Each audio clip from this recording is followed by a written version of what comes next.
বলেছেন আলা ইন্না আউলিয়া আল্লাহি লা খাউফুন আলাইহিম ওয়া লা হুম ইয়াহজানুন। চিৎকার করে বলুন সুবহানাল্লাহ। আল্লাহ বলেছেন আলা, সাবধান সাবধান, ইন্না আউলিয়া আল্লাহ, নিশ্চয় যারা আমি আল্লাহর বান্দা থেকে বন্ধু হয়ে যায়, লা খাউফুন আলাইহিম, তাদের কোনো ভয় নেই, ওয়া লা হুম ইয়াহজানুন, এবং তাদের কোনো চিন্তাও। এই জন্য আল্লাহর ওলিদেরকে ভালোবাসা দরকার আছে না নাই? জোরে ভালোবাসা দরকার আছে না নাই? বাবার আমার, আমরা মুসলমান, আমরা কখনোই নবী দেখি?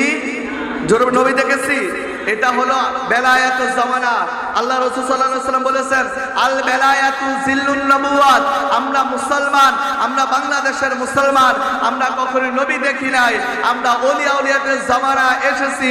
সেই ওলিদেরকে আমরা মহব্বত করি, সেই ওলিদেরকে মহব্বত করে এই বাংলাদেশের জিনেরা আমাদেরকে ধুতি খুলে, গায়ে পাঞ্জাবি পরিয়ে, গালে দাঁড়িয়ে রেখে, মাথায় টুপি পাগড়ি পরিয়েছেন, তিনারা অন্য কেউ নয়, তিনারা হলো আমার আল্লাহ পাকের ওলিরা। যেরকম সুবহানাল্লাহ।